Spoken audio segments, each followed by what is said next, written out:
చేయబోతున్నాను. I'm inviting Rajasekhar sir on to the dais.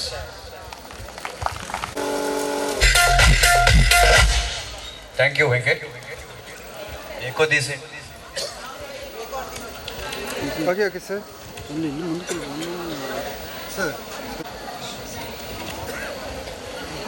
చాలా సంతోషం. నిన్న ఎగ్జామినేషన్స్ అయినాయి. నిన్న మధ్యాహ్నం నుంచి పిల్లలంతా కలిసి ఈ గ్రౌండ్లో ఈ షేప్లోకి తీసుకొచ్చి చాలా చక్కగా మీరంతా ఎంజాయ్ చేశారని అనుకుంటున్నాను. మీ పిల్లలందరికీ మీకు మోర్ దాన్ సఫిషియెంట్ టైం ఇచ్చాము. తర్వాత ఈ ప్రోగ్రామ్ అయిన తర్వాత మళ్ళీ మీకు కొంత టైం కేటాయిస్తాం. సో ఈ కాసేపు మమ్మల్ని భరిస్తే మన కోసం చాలా దూరం నుంచి డిఐఈఓ అంటే డిస్ట్రిక్ట్ ఇంటర్మీడియట్ ఎడ్యుకేషనల్ ఆఫీసర్ అంటారు. ఉన్నటువంటి జూనియర్ కాలేజెస్ అన్నిటికీ వచ్చినటువంటి ఆఫీసర్ గారు మొగుడు లాంటి వారు. మా అందరికీ మొగుడు అనమాట ఆయన, లిటరల్గా చెప్పాలి. సో వారు ఎర్రయ్య గారు మన కోసం వచ్చారు. సో వారిని స్టేజీ మీదకి ఆహ్వానిస్తున్నాను. Welcome sir.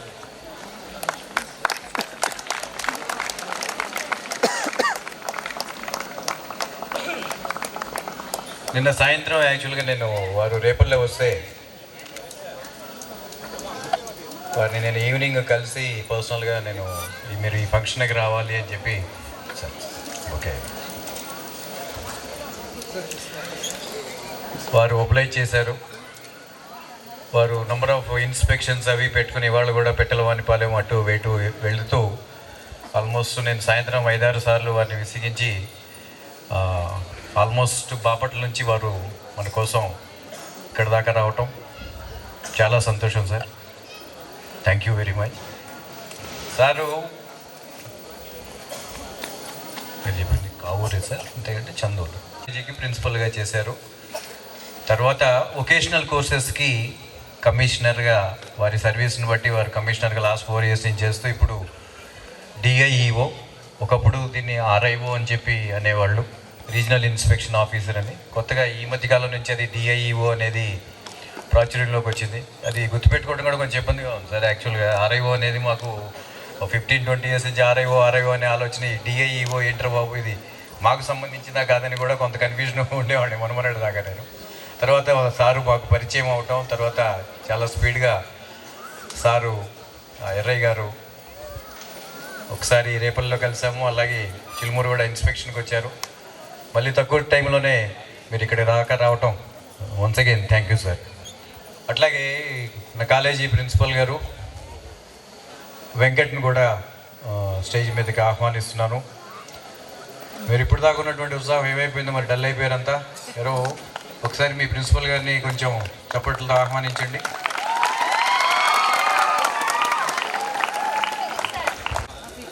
ఇంకా పని చేయాల్సింది ఉంటుంది ఈ కాలేజీలో.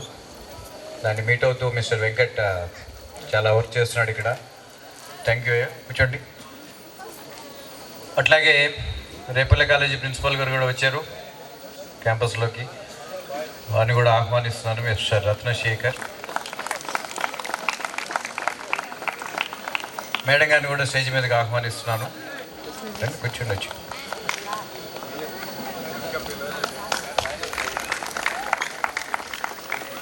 తర్వాత ప్రైజ్ డిస్ట్రిబ్యూషన్ ఇవన్నీ ఉన్నాయి కాబట్టి మా స్పీచెస్ వినాల్సిందిగా మిమ్మల్ని అందరినీ కూడా ఈ ప్రోగ్రామ్ స్లాట్స్ స్టార్ట్ అవుతున్నాయి. వీటన్నిటిని దృష్టిలో పెట్టుకుని ఈ ఈ వెకేషన్ కూడా కొంత టైము మీరు చదువుకి కేటాయించవలసిందిగా కోరుతూ ఉన్నాను. Thank you once again. ఈ ఫేర్వెల్ ఫంక్షన్కి మొన్న ఈ మధ్య మొత్తం మా 3 బ్రాంచెస్ ఇక్కడికి వచ్చారు సార్. వచ్చి ఒక రోజంతా స్పోర్ట్స్ మీట్ లాగా లాస్ట్ 4 years నుంచి మేము కండక్ట్ చేస్తూ ఉన్నాము. పిల్లలంతా కూడా రేపల్లి పిల్లలు కబడ్డీ బ్రహ్మాండంగా ఆడతారు. సో అట్లా మా పిల్లలు కూడా ఇక్కడ చాలా ఫిట్గా ఉంటారు. సోషల్ వర్క్ చేయటంలో కూడా వీళ్ళు చాలా ముందుంటారు. ఇదంతా కూడా ఇది చేసినటువంటి పని అంతా కూడా వాళ్ళేనండి. ఇది ఇక్కడ ఆ విషయంలో మాత్రం చిలుమూరు కాలేజీ కొన్ని నేర్పిస్తుంది అనేటువంటిది ఇప్పుడు బయట కాలేజీలో అయితే అది ఒక అఫెన్స్ అవుతుందేమో, కానీ ఇక్కడ మాత్రం అది పిల్లలు వాళ్ళందరినీ ఎంత చేసినా తక్కువ చేసినట్లే వాళ్ళు అంత మెచ్చుకోవాలి. ఈ పిల్లలు ఇక్కడ వాళ్ళ ప్రోగ్రామ్స్ అంత సక్సెస్ఫుల్గా అంత బ్యూటిఫుల్గా చేస్తారు. Thank you once again. So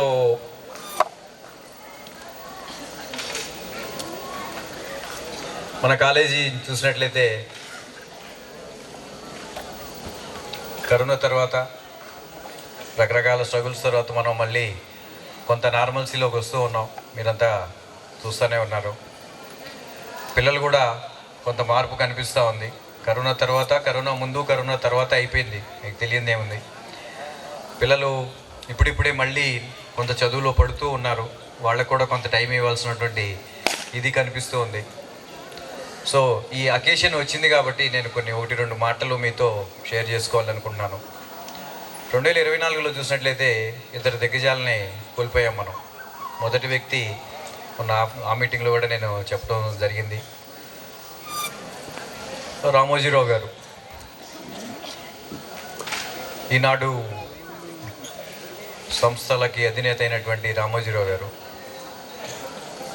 వారు చిన్న మారుమూల కాలేజీ, ఒక ఊరు నుంచి, కృష్ణా జిల్లా పెదపారుపూడి అనేటువంటి విలేజ్ నుంచి వారి తన ప్రస్థానం స్టార్ట్ చేసి, వాళ్ళ తాతగారు, ఈ పిల్లాడు వీరు పుట్టిన 10 రోజులకి వాళ్ళ తాతగారు చనిపోవటం, ఆయనకి రామయ్య అని పేరు పెట్టడం.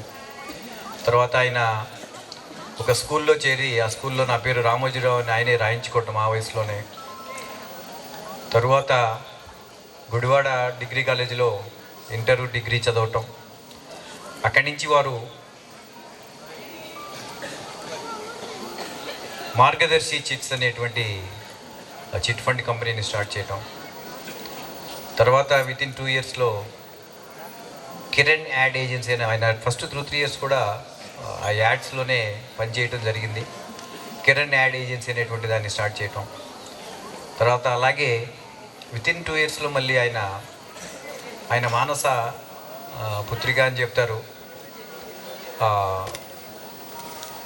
ఆ పుస్తకం పేరు అన్నదాత అనేటువంటి ఒక పుస్తకాన్ని రైతు సోదరుల కోసం ఆయన చాలా ఇష్టంగా దాన్ని స్టార్ట్ చేయటము, ఒక పబ్లికేషన్ లాగా ఆ పత్రికని. అక్కడి నుంచి వారు వసుంధర అనేటువంటి ఫెర్టిలైజర్స్ని స్టార్ట్ చేయటం. ఆ తర్వాత ఈటీవీ, ఆ తర్వాత మీరు పత్రికలు ముందు ఈనాడు అనేటువంటి పేపరు, ఆ తర్వాత చూసినట్లయితే ఈటీవీని స్టార్ట్ చేశారు. తర్వాత ఈ మధ్య రీసెంట్గా బ్రాడ్కాస్టింగ్లో కూడా వచ్చారు. ఈటీవీ రేడియో, FM రేడియోని కూడా స్టార్ట్ చేయడం జరిగింది. అట్లాగే ఉషా కిరణ్ మూవీస్ అనేటువంటి ఆయన తక్కువ బడ్జెట్లో రకరకాల సినిమాలు తీయటం, ఇవన్నీ కూడా ఆయన చేయటం జరిగింది. చివరికి ఆయన రామోజీ ఫిల్మ్ సిటీ, ఒక బ్రహ్మాండమైనటువంటి కళ మన తెలుగు రాష్ట్రాలకి ఆయన ఆ రామోజీ ఫిల్మ్ సిటీని వారు తయారు చేయటం. ప్రతిరోజు చదివేటువంటి ఈనాడు పేపర్ని మీరు గమనించినట్లయితే, ఆ ఈనాడు పేపరు చదవకుండా టీ తాగేవాళ్ళు, పుస్తకం రాకపోతే ఒక అసంతృప్తి, ఆ పేపర్ రాకపోతే చదవకపోతే అనేటువంటి స్థాయికి ఆయన ఈనాడు పేపరు, ఆ పేపర్లో చూసినట్లయితే ఎంత మ్యాటర్ ఉంటుందంటే, ఎంత మనకి కావాల్సినటువంటి ఇన్ఫర్మేషన్ ఎంత ఉంటుంది అనేది ఆ పేపర్ చూస్తే మనకి, దానికోసం ఆయన ఎంత తప్పించేవారు అనేది ఆయన గమనిస్తే ఆ పేపర్ని చూస్తే మనకు తెలుస్తుంది. స్పెషల్గా సండే మ్యాగజైన్ చూస్తే ఇంకా బ్యూటిఫుల్గా ఉంటుంది, అది ఆ ఇన్ఫర్మేషన్ ఇంకా బ్యూటిఫుల్గా ఉంటుంది. దాంట్లో తెలుగుని మనం మర్చిపోతున్నాం బాబు. తెలుగుని మనం బతికించాలి, తెలుగు పేపర్ని చదవాలి. ఆ పేపర్స్ని మనం చదివితే వాటిలో ఉండేటువంటి చాలా నాలెడ్జ్, నిన్న మన ఇంత వెంకట్ కూడా చెప్తున్నాడు కేవీఎస్ గురించి, మరి కలెక్టర్ గారి గురించి. మా బాబాయి పిన్ని ప్రతిరోజు పొద్దున్నే కూర్చుని ఈనాడు జ్యోతి పేపర్లు చదివాము.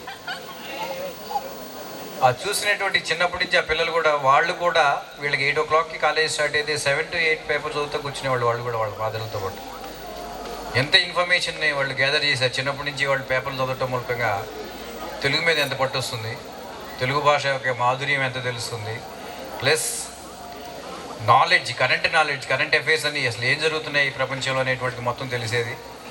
సో ఆ బేసిక్గా అవన్నీ ఉండటం మూలకంగానే తను ఈజీగా IAS పొందాడేమో అనేది నేను అనుకుంటూ ఉన్నాను సార్. అట్లాగే నెక్స్ట్ చూసినట్లయితే రతన్ టాటా గారు, వారు కూడా 24 ఇయర్లోనే చనిపోవటం జరిగింది. ఆయన కూడా మన సమాజం కోసం ఆయన ఎన్నో చేశారు. వారు చూస్తే పొద్దున్నే లేచి మనం వోల్టాస్ టీవీతో స్టార్ట్ చేస్తే ఆ ఏసీ వోల్టాస్ వారిదే. తర్వాత మనం బట్టలు వేసుకోవాలి అంటే వెస్ట్ సైడ్ అని, జరా అని, ఇలాంటి షాప్స్ అని కూడా మర్చెంట్, క్లోతింగ్ మర్చెంట్ అంతా కూడా చూసినట్లయితే వారే స్టార్ట్ చేశారు. తర్వాత చూసినట్లయితే జ్యువెలరీకి వచ్చామనుకోండి, తనీష్క్ అనేటువంటి జ్యువెలరీ స్టార్ట్ చేశారు. మన వాచ్ ఉంది, టైమెక్స్ వాచ్, టైటన్ వాచ్ వారిదే. అట్లాగే కార్లు చూసినట్లయితే, ఆటోమొబైల్ రంగంలో చూసినట్లయితే వారివి చాలా ఉన్నాయి కార్లు. అట్లాగే రోడ్డు మీద వెళ్ళేటప్పుడు కార్లు చూస్తున్నాము, టాటాకు సంబంధించినటువంటి కార్లు. ఫ్లైట్కి వచ్చేటప్పటికి విస్టారా అని, అట్లాగే లాసెస్లో ఉన్నటువంటి ఎయిర్ ఇండియాని కూడా వారు తీసుకోవటం జరిగింది. ఇప్పుడు ఎయిర్ ఇండియా కూడా నేను ఈ మధ్య యాక్చువల్గా ట్రావెల్ చేస్తే ఆల్ ద వే కాశీ వెళ్తే అన్ని కొత్త ప్లేన్లు బ్రహ్మాండంగా ఉన్నాయండి. డొమెస్టిక్ ఎయిర్ప్లేన్స్ కూడా వారి డొమైన్లోకే వెళ్ళినాయి అవి. తర్వాత చూసినట్లయితే మీరు క్రోమా అని ఎలక్ట్రానిక్ గాడ్జెట్స్ వారి షాప్లో ఉన్నాయి. అట్లాగే టెలికామ్కి వచ్చేటప్పటికి సర్వీస్ ప్రొవైడర్ టెలికామ్ ఉంది. అట్లాగే డిటిహెచ్కి టాటా స్కై ఉంది. టీసీఎస్ వచ్చేటప్పటికి సాఫ్ట్వేర్ ఉంది. అట్లాగే వాళ్ళు హోటల్స్లో కూడా ఉన్నారు. తాజ్ హోటల్, అటాక్స్ జరిగినటువంటి తాజ్ హోటల్ ఉంది సార్, అది కూడా టాటా వారిదే. ఇంకో పాయింట్ కూడా చెప్పాలి, మీరు ఆటోమొబైల్ రంగంలోకి వచ్చినప్పుడు ఇనీషియల్గా చాలా స్ట్రగుల్ అయ్యారు వాళ్ళు. టాటా ఇండికా అనేటువంటి ఒక కారు ఉంటుంది, నేను జనరల్గా చూసి దాన్ని డబ్బా కారు అనుకుంటాను నేను, టాటా ఇండికా అనేది. ఆయన ఇనీషియల్గా చాలా స్ట్రగుల్ అయ్యారు ఆ కార్ని దాన్ని తీసుకురావడానికి. నానో కారు కూడా వారిదే. సో ఈ టాటా ఆటోమొబైల్ ఇండస్ట్రీ వచ్చేటప్పటికి టాటా వాళ్ళు స్ట్రగుల్ అయితే వారు వెళ్ళి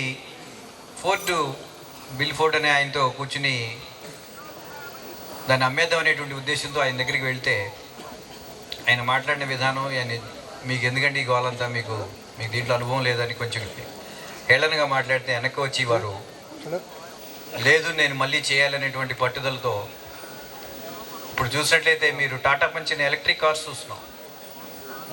ఆ ఎలక్ట్రిక్ కార్స్ అని కూడా, ఎలక్ట్రిక్ కార్స్లో నంబర్ ఆఫ్ వచ్చినాయి కానీ బాగా సక్సెస్ అయింది టాటా పంచే. మీరు గమనించారో లేదు? ఇప్పుడు ఆయన ఏ స్థాయికి వెళ్ళారంటే సైకిల్ అనేది ఎలా ఉంటుందో చూడండి. హేళన చేసినటువంటి ఫోర్డ్కి సంబంధించినటువంటి జాగ్వారు, ల్యాండ్ రోవర్ని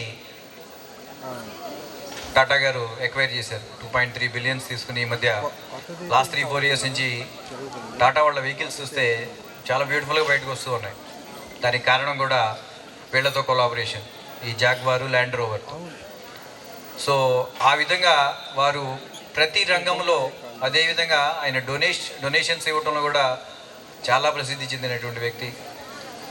ఆయన అంత రిచ్ మ్యాన్ అయినప్పటికీ ఆయన చనిపోతే అందరూ ఎలా ఫీల్ అయ్యారంటే ఒక మంచి మనిషి చనిపోయాడే అనేటువంటి ఫీలింగే తప్పితే ఒక రిచ్ మ్యాన్ చనిపోయాడు అనేటువంటి ఫీలింగ్ ఎవరికి రాలేదు. అంత గొప్ప ఇది వారు తెచ్చుకున్నారు. రామోజీరావు గారు కానీ, రతన్ టాటా గారు కానీ. ఒక రూరల్ బ్యాక్గ్రౌండ్ నుంచి మనం చదువుకుంటే ఎన్నైనా చేయొచ్చు అనే దానికి వీరిద్దరిని మీకు చెప్తే కొంత స్ఫూర్తిగా ఉంటుందనేటువంటి ఉద్దేశంతో మీకు నేను ఈ విషయాలు చెప్తూ ఉన్నాను. అట్లాగే మొన్న ఈ మధ్య నేను ఒక పోస్ట్లో చదివితే గ్లోబల్ ఫైనాన్షియల్ మార్కెట్స్ ఎలా ఉండబోతున్నాయి నెక్స్ట్ 10 ఇయర్స్లో అని చూస్తే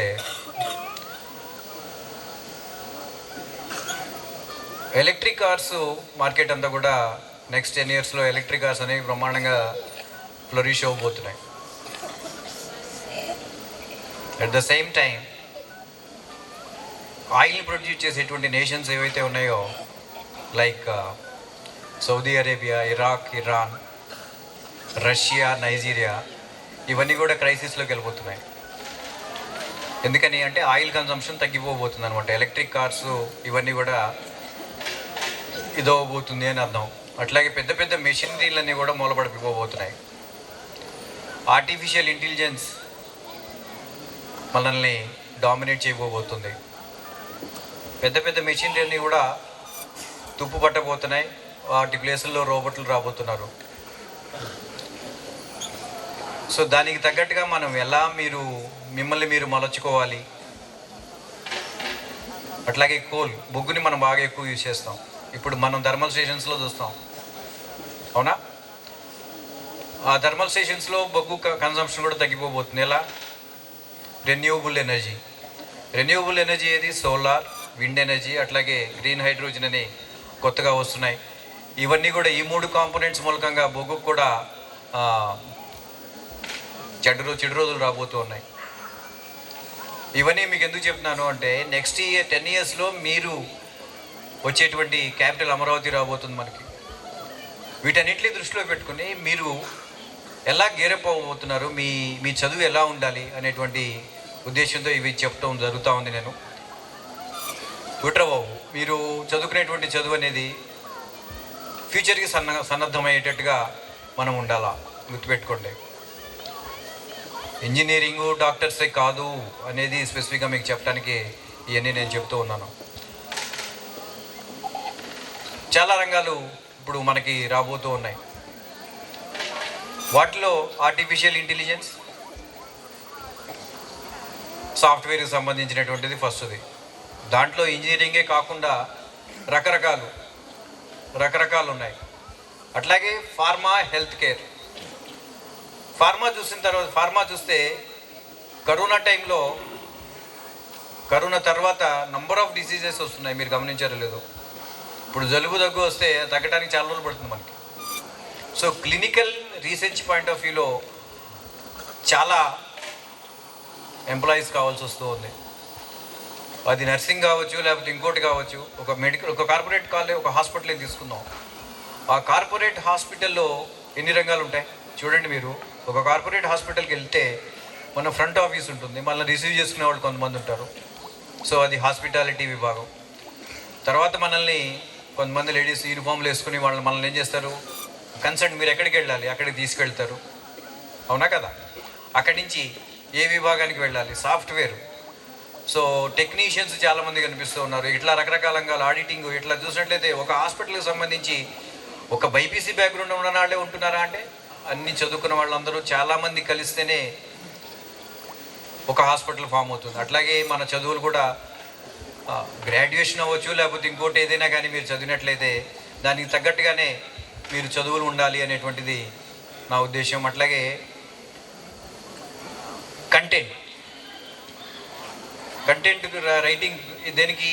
ఇప్పుడు వచ్చినటువంటి సినిమాల ఇండస్ట్రీ ఉంది కదా, సినిమా ఇండస్ట్రీకి వచ్చినట్లయితే అవి 3 భాగాలుగా అయిపోయినాయి. ఇప్పుడు మూవీసు, రెండోది ఓటీటీ ప్లాట్ఫామ్, థర్డ్ది వచ్చేటప్పటికి టీవీ ఇండస్ట్రీ. మీరు టీవీ చూసినట్లయితే మనకి ఎన్ని ఛానల్స్ ఉన్నాయి, వాటిలో వచ్చేటువంటి సీరియల్స్కి ఎంతమంది సినిమా యాక్టర్స్ కావాలి, యాక్ట్రెసెస్, వాళ్ళంతా కూడా మీరు ఫామ్ అవుతూ ఉన్నారు. రకరకాల కర్ణాటక స్టేట్ నుంచి ఎక్కువ మంది కనిపిస్తున్నారు హీరోయిన్లు, తమిళనాడు నుంచి కొంతమంది కనిపిస్తున్నారు, మన వాళ్ళు చాలామంది కనిపిస్తున్నారు. సో అట్లాగే ఓటీటీ ప్లాట్ఫామ్స్ ఉన్నాయి. ఓటీటీ ప్లాట్ఫామ్స్ మీద కూడా మీరు చాలా కంటెంట్ కనిపిస్తున్నారు. సో క్రియేటివ్ కంటెంట్ అంటే మీరు మీలో కొంతమంది రైటర్స్ ఉండొచ్చు, మీకు చిన్నప్పటి నుంచి కొంత ప్యాషన్ ఉండొచ్చు. సో అటువైపు మీరు వెళ్ళాలని కూడా మీరు ఇవన్నీ కూడా ఆలోచనలు చేయొచ్చు. అట్లాగే రెన్యూవబుల్ ఎనర్జీ, ఆ ఫీల్డ్ కూడా ఇప్పుడు చాలా బ్రహ్మాండంగా ఫ్లోరిష్ అవ్వబోతున్నటువంటి విభాగం. దాని గురించి కూడా మీరు ఆలోచించుకోవచ్చు. ఇట్లా నేను పేపర్స్లో చూస్తే నేను చాలా కనిపించినాయి. నేను చెప్పింది కూడా తక్కువ. వాటన్నిటిని కూడా నేను మీ అందరికీ ఒక స్పెసిఫిక్గా ఒక మాస్టర్కి అసైన్ చేసి మీరు ఏమేమి చేయొచ్చు అనేటువంటిది మీకు కొంత అవేర్నెస్ క్రియేట్ చేసేట్టుగా చేస్తాను. వీటన్నిటితో పాటు ఒక చిన్న కథ చెప్పి నేను ఈ ప్రోగ్రామ్ని, నా స్పీచ్ని నేను పూర్తి చేస్తాను. నేను చెప్పేటువంటి కథ జాన్ ద డ్రైవర్. అతను ఒక క్యాబ్ డ్రైవర్. ఆ డ్రైవర్లోకి నేనే కస్టమర్ని. నేను ఆ కారు ఎక్కాను. నేను చూడగానే అతను చాలా చక్కగా ఉన్నాడు, టై కట్టుకున్నాడు, ప్యాంట్ షర్ట్ వేసాడు, టక్ చేశాడు, టై పెట్టుకున్నాడు. మరి ఏంటి ఇట్లా ఉన్నాడు ఇతను, అందరిలాగా లేడే అనిపించింది. లోపలికి ఎక్కి కూర్చోగానే ఒక చిన్న ముందు సీట్ మీద ఒక చిన్న ఇది అతికించి ఉంది, ఒక స్టిక్కర్ లాగా, duck or eagle you decide అని. తర్వాత క్యాబ్ నేను మొత్తం చూస్తే ఆ క్యాబ్ అంతా కూడా చాలా శుభ్రంగా ఉంది. సరే కూర్చోగానే అతను అడిగినటువంటి ఫస్ట్ క్వశ్చన్ ఏంటి సార్, మీరు కంఫర్టబుల్గా కూర్చున్నారా అని అడిగాడు. ఇతనికి సంతోషం అనిపించింది. సార్ జ్యూస్ కావాలా కాఫీ కావాలని అడిగాడు. వాటర్ ఇవ్వమన్నాడు ఇతను.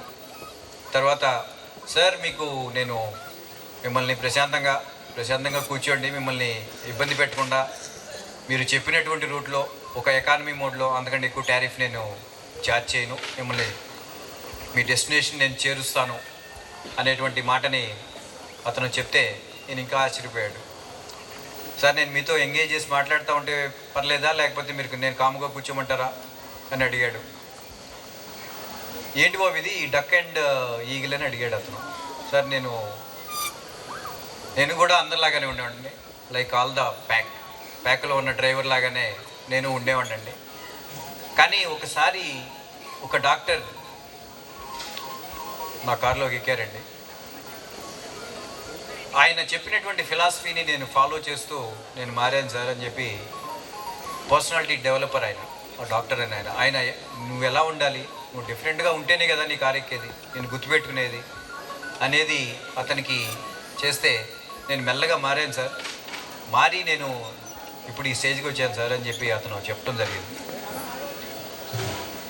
సో ఈ డక్ అంటే ఏంటంటే, సో మనం ఎక్కి కూర్చోగానే అతను సార్ వాల్యూమ్ ఎంత పెట్టమంటారు, ఏ ఎఫ్ఎం పెట్టమంటారు, ఎంత వాల్యూమ్ పెట్టమంటారు, ఏసీ ఎంత కావాలి మీకు, 22లో పెట్టినా 24లో పెట్టినా ఇవి కూడా అడిగాడు. కూర్చోబెట్టాడు. మిగతా వాళ్ళంతా డక్స్ అనమాట. ఎలా ఉంటారు వాళ్ళు, కూర్చోగానే వాడేదో డమ్ డమ్ డమ్ అని మోగుతూ ఉంటుంది, వాడి మ్యూజిక్ వాడు పెట్టుకుంటాడు, మనల్ని తీసుకెళ్తూ ఉంటాడు. మనం ఏదైనా కంప్లైంట్ చేస్తే వాడు బెక్మంటాడు, అది డక్ అనమాట, రైట్? సో ఇతను ఈ సోరింగ్ లైక్ ఈగిల్, ఈ రెస్ట్ ఆఫ్ ద ప్యాక్ కింద ఉంటే ఈయన పైన ఉన్నాడు. ఇతనికి ఎలాంటి కస్టమర్స్ ఉన్నారు అయ్యా అంటే, ఒక 2 ఏళ్ళ తర్వాత ఇతను వెళ్ళి కార్ గ్యారేజ్లో కూడా కార్ని పెట్టడు, మెసేజ్ చేస్తారు, నేను వస్తున్నానని చెప్తారు. కస్టమర్ని అతని యాటిట్యూడ్తో అతను ఎంత బ్యూటిఫుల్గా కస్టమర్ గుర్తుపెట్టుకునేటట్టుగా అతను ఎలా మారాడు అనే దానికి, సో యువర్ యాటిట్యూడ్ హియర్ ఎంత ఇంపార్టెంట్ అనేది చెప్పడానికి నేను మీకు చెప్తున్నా. మనం అందరిలాగా ఉందామా, డిఫరెంట్గా ఉందామా, మనం ఎలా చదువుకుందాం, మన బ్యాక్గ్రౌండ్ ఎలా ఉండాలి, ఇది అందరికీ వర్తిస్తుంది. ఒక ఎంప్లాయీకో కాదు, గవర్నమెంట్ ఎంప్లాయీకో కాదు, లేదా ఇంకోళ్ళకో లేదా పొలిటీషియన్కో కాదు, అందరికీ వర్తిస్తుంది ఇది. So how you going to be, it decides whether you want to soar or whether you want to be in the pack like a duck, లేకపోతే నువ్వు వాళ్ళపైన నువ్వు సోర్ అవుదామా లేదా ఒక గాల్లో తేలుదాము అంటే దానికి మీ యాటిట్యూడే, మీ బిహేవియర్ అనేది ఇంపార్టెంట్ అనేది ఈ కథతో నేను నా ఉపన్యాసాన్ని నేను ఇది చేస్తున్నాను. మీ అందరికీ కూడా మళ్ళీ ఈ నూతన సంవత్సరం మళ్ళీ మీకు మంచి శుభాలు జరగాలని, ఈ కాలేజీ మీకు మంచి తీపి గుర్తుల్ని ఉంచాలి అని, మీరందరూ కూడా 100కి 100% చాలా బ్రహ్మాండమైనటువంటి జీవితాలలో ఒక సక్సెస్ని, అట్లాగే మీ పిల్లలతోనూ అట్లాగే మీ తల్లిదండ్రుల్ని గర్వపడేటట్టుగా మీరు చేస్తారని చెప్పి మనస్ఫూర్తిగా కోరుకుంటూ, ఆ బాబా ఆశీస్సులు మీ అందరికీ ఉంటాయని వాళ్ళు ఇంకోసారి తెలియజేసుకుంటూ, వచ్చేటువంటి ఎగ్జామినేషన్స్లో మీరంతా కూడా లాస్ట్ ఇయర్ మన బాబుకి ఒక 462 మార్క్స్ వచ్చినాయి, ఆ మార్క్స్ని బీట్ చేసే విధంగా మీరంతా కూడా చదవాలి. అట్లాగే మనకి మెయిన్స్ ఎగ్జామినేషన్స్ వస్తున్నాయి, వాటిలో కూడా మీరు మంచి పర్సంటైల్ తెచ్చుకోవాలని చెప్పి మనస్ఫూర్తిగా కోరుకుంటూ థ్యాంక్ యూ వెరీ మచ్. వేదికను అలంకరించిన రాజశేఖర్ గారికి, వారి సతీమణి గారికి, అలాగనే రేపల్లె ప్రజెంట్ ఈ ఇన్స్టిట్యూట్ ప్రిన్సిపల్స్కి నమస్కారాలు. అలానే వేదిక ముందు ఆశీలైనటువంటి అధ్యాపకేతర సిబ్బందికి కూడా నమస్కారాలు. విద్యార్థులకి ఆశీస్సులు. ఈరోజు మీరు జరుపుకుంటున్నటువంటి కళాశాలలో జరుపుకుంటున్నటువంటి ఫేర్వెల్ ప్రోగ్రామ్కి నన్ను ఆహ్వానించినందుకు మీ అందరికీ, మేనేజ్మెంట్కి, విద్యార్థులకి, లెక్చరర్లకు అందరికి కూడా ధన్యవాదాలు. అట్ ద సేమ్ టైం నేను ఇక్కడికి రావడానికి ఈ సమయమైనా దాదాపు ఒక 60 కిలోమీటర్లు ప్రయాణం చేసి మళ్ళీ ఇప్పుడు 120 కిలోమీటర్ల ప్రయాణం చేసి ఇక్కడ రావడానికి కారణమైనటువంటిది ఏంటంటే క్రెడిబిలిటీ ఆఫ్ ది ఇన్స్టిట్యూట్. మేము ఇప్పుడే వారికి ప్రైవేట్ టాక్స్ కూడా చెప్పడం జరిగింది. రామా రూరల్ కళాశాల వసతితో కూడినటువంటి విద్యా బోధన అనేటువంటి క్యాప్షన్స్ని పత్రికల్లో మాకు ఊహ వచ్చిన దగ్గర నుంచి కూడా చూస్తూ ఉన్నాం. అంటే కళాశాల కంటే కూడా స్కూల్ అనేటువంటిది అత్యంత ప్రాధాన్యత సంతరించుకున్నట్టు. కొద్ది కాలం కళాశాల వేరే వేరే విధానాలు నడిచినప్పటికీ 1991 సంవత్సరం నుంచి క్రమబద్ధంగా నడుస్తూ ఎంతోమంది విద్యార్థులకి ఒక మంచి విద్యని అందించటం, ఒక కెరియర్ గైడెన్స్ని అందించటం. అంటే ఆ తర్వాత ఇంటర్మీడియట్ తర్వాత ఏం చేయాలి, ఇక్కడ చదవటం ఇంపార్టెంట్ కాదండి. చదివిన తర్వాత ఆ చదువుని మనం ఏ విధంగా తన యొక్క జీవితంలోనికి జీవిత అభివృద్ధికి వాడుకోవటం అనేటువంటిది కూడా తెలిసి ఉండాలి. ఆ విధానంలో వీరి యొక్క విద్యా బోధన జరుగుతూ ఉంటుంది.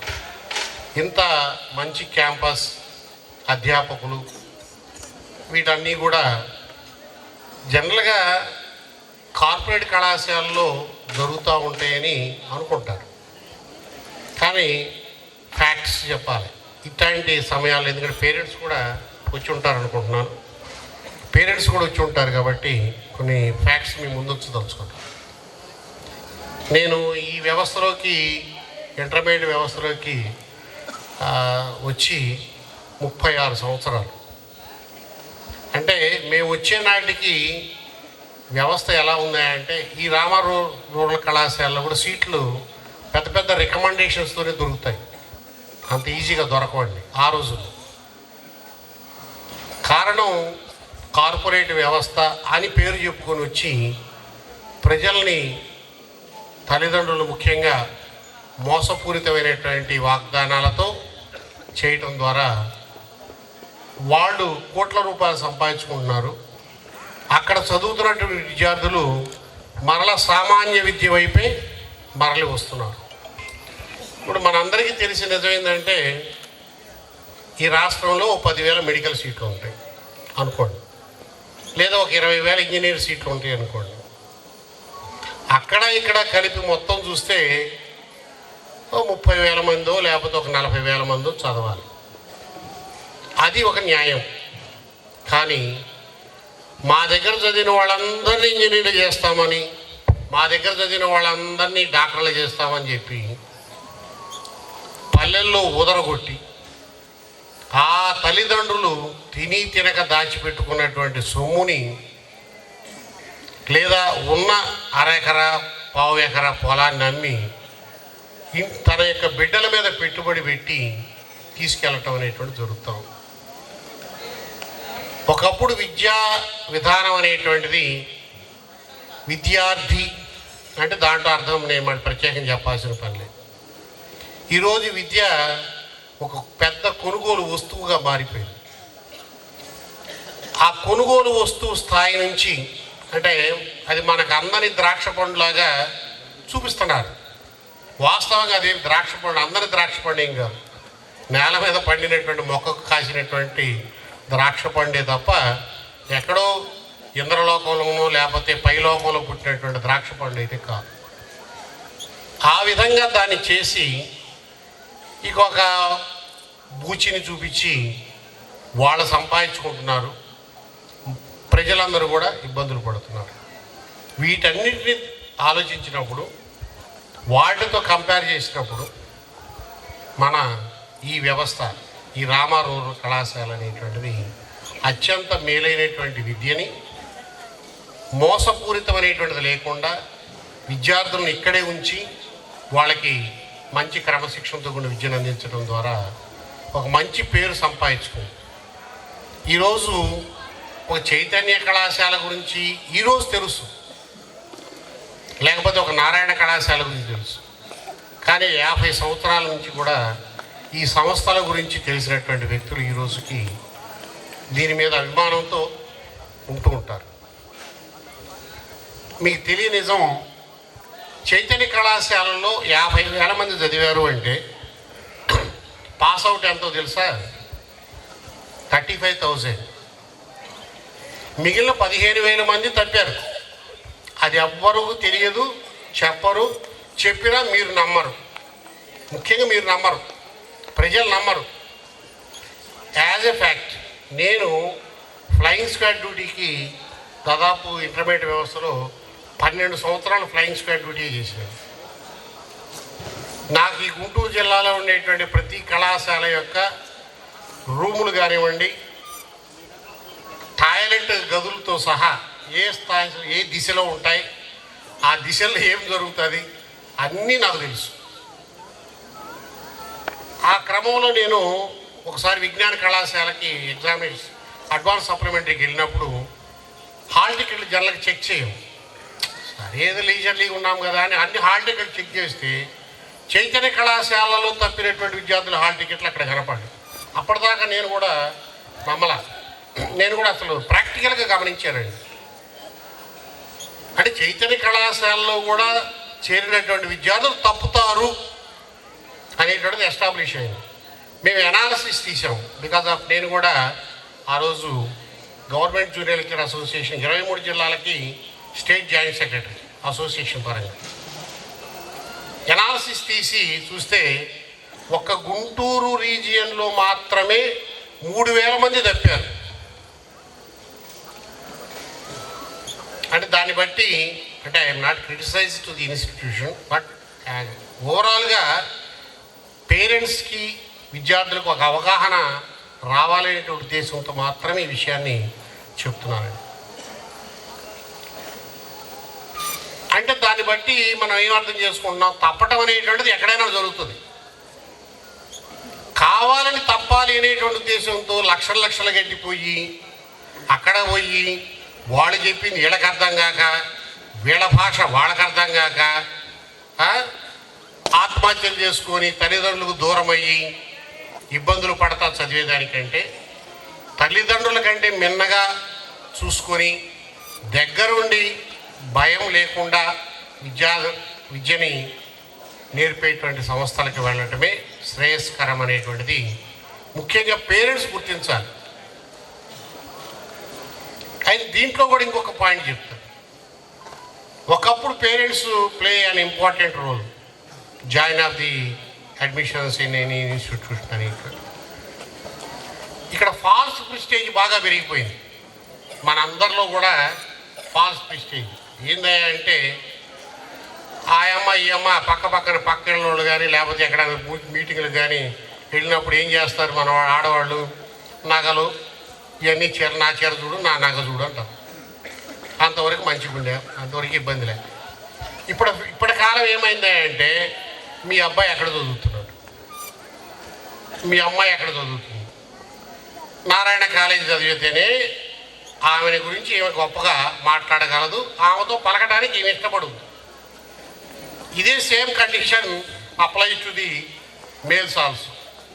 అంటే ఒక ఫాల్స్ ప్రిస్టేజ్కి వెళ్ళిపోయి మా అబ్బాయి చైతన్యం చదువుతున్నాడు అంటే వాడేదో డాక్టర్ అయిపోయినట్టే, ఈయనేదో మెడికల్ షాప్ పెట్టి కౌంటర్ ఓపెన్ చేసినట్టే ఫీల్ అయిపోతున్నాడు.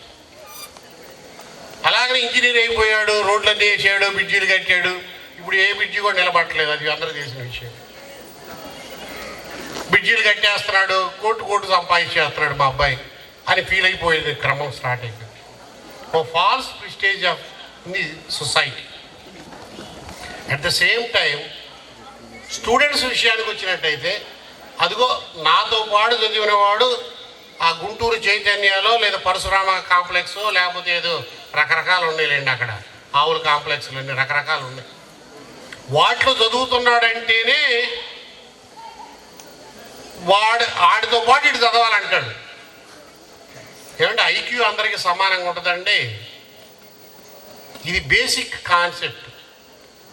ఇంకా గమ్మతి కాన్సెప్ట్ కాలేజెస్ అంట, కాన్సెప్ట్ స్కూల్స్ అంటే what concept? They are having only earning concept, nothing that. ఏం లేదు, ఆడికే కాన్సెప్ట్ లేదు ఎడ్యుకేషన్ మీద, మనకేం కాన్సెప్ట్ చెప్తాడండి? ఆ రకంగా విద్యార్థులు కూడా నా ఫ్రెండ్ అక్కడ చదువుతున్నాడు కానీ నేను అడిగి పోవాలంటాడే తప్ప, అంటే పులిని చూసి నక్క వాత పెట్టుకున్నట్టుగా తెలియగల పిల్లోడు ఏదో అక్కడ చదువుతుంటే ఈడు కూడా పోతే వాడికి ఏమైనా తెలివి వీడికి అంటుందండి, ఇది ఏమైనా ఆమదమా అంటడానికి కాదు కదా. కాకపోతే ఏంటంటే ఆ విధానంలో మనవాళ్ళు కూడా పేరెంట్స్ అలానే ఉన్నారు, స్టూడెంట్స్ అలానే తయారయ్యారు.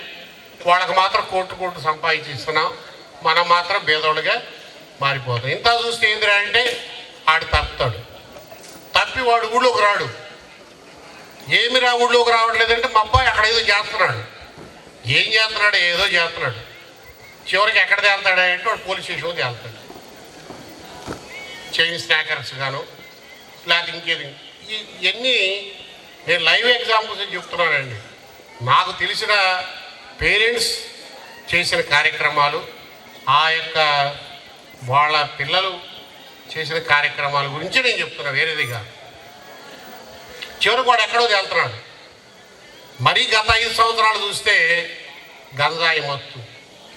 ఒక ప్రభుత్వ జూనియర్ కళాశాలలో గంజాయి తీసుకొని, అంటే నాట్ ఓన్లీ గవర్నమెంట్ అండి, ఆల్ ప్రైవేట్ ఇన్స్టిట్యూట్స్ ఈరోజు నడుస్తున్నటువంటి వ్యవస్థ, గంజాయి మత్తు పదార్థాలను తీసుకోవటం ద్వారా కూడా వాళ్ళ యొక్క జీవితాలు నాశనం అవుతుంది. దానికి కారణం సగం పేరెంటే. ఎందుకు? నాకు రాదురా ముర్రా అంటే వినడు కదా, ఈడెనడు, ఆడయ్యే వినడు, ఆడికి రాదన్న సంగతి వీడికి తెలియదు, వీడి తీసుకుపోయి ఆడబెడతాడు, వాడేం చేయాలో వాడికి తెలియదు. పక్కన ఈ చేసి మెదడు ఏంటంటే ఏదో ఒకటి తాగో లేకపోతే గంజాయి పీల్చో ఏదో తీసుకు ప్రశాంతంగా నిద్రపడుతుంది. చివరికి అక్కడ తయారైంది. విద్యార్థుల్లో కూడా మత్తు పదార్థాలు తీసుకునేటువంటి శాతం గత 2 ఏళ్లలో విపరీతంగా పెరిగింది. వీటన్నింటినీ కూడా గమనిస్తూ మనం విద్యా సంస్థలను నడపాల్సినటువంటి అవసరం ఎంతైనా ఉంది. మోరోవర్ ఇంకొక పాయింట్ అండి, ఇక్కడ ఈ కళాశాలలో కానీ ఇంకే కళాశాలలో కానీ చూస్తే, ముఖ్యంగా మా ప్రభుత్వ కళాశాలలో చూస్తే అరెకరా పొలం ఉన్న పేరెంట్ ఎవడు ఉంటాడు. 3 పూట్ల అన్నం తినడానికి పూర్తిగా దొరుకుద్దనే నమ్మకం అయితే నేనైతే చెప్పలేను. అటువంటి వాడు మా దగ్గర వస్తారు. ఇంకొంచెం బెటర్ క్వాలిటీ అంటే ఒక ఎకరా పొలం ఉన్నటువంటి వాళ్ళు, లేకపోతే 3 పూట్ల తినగలిగిన శక్తి కలిగినటువంటి వాళ్ళు మన రామా రూరల్ కళాశాల లాంటి ఇట్లాంటి వాటికి చెప్తారు.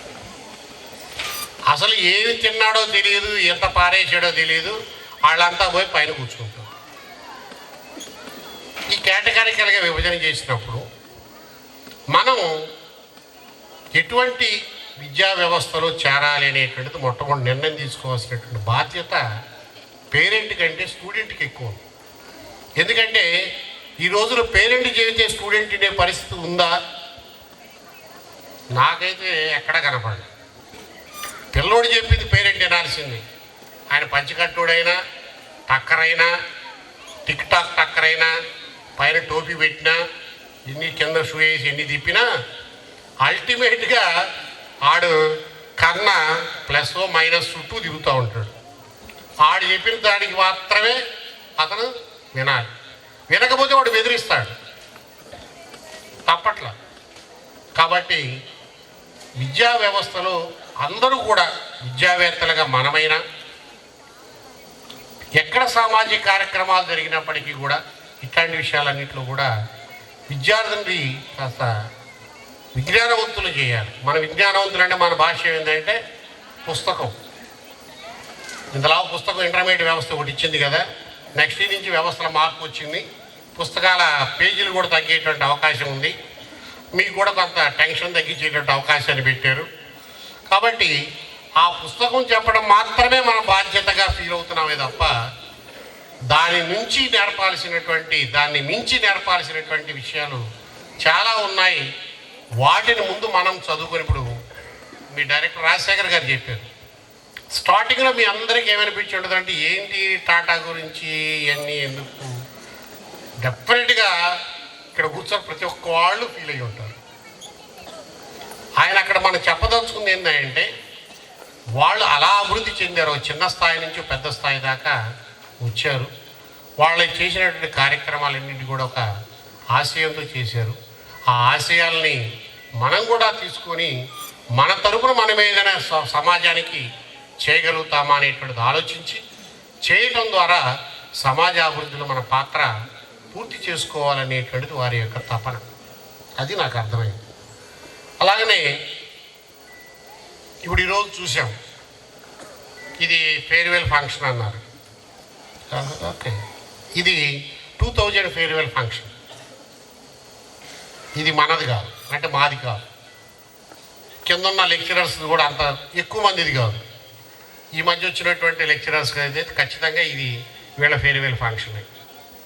ఎందుకంటే రాజశేఖర్ గారిది అసలుది కాదు. ఎందుకంటే జనరల్గా ఫేర్వెల్ అన్నా ఒక యానివర్సరీ అన్నా ఏం చేస్తారంటే, ఈరోజు నన్ను ఎందుకు పిలిచాడు ఆయన? ఒక అధికారికి పిలిచాడా, లేకపోతే నేనెందుకు వచ్చాను? ఈ 2 పాయింట్లు మా దగ్గర చూసుకోవాలి. ఒక అధికారిగా నన్ను ఆయన పిలిచి ఉండొచ్చు కాక, లేదా ఒక అధికారిగా నేను ఇక్కడికి వచ్చి ఉండొచ్చు కాక, నేను ఎందుకు వచ్చానంటే సమాజంలో వివిధ స్థాయిల్లో ఎవరున్నారు అనేటువంటిది మనం చూపిస్తాం.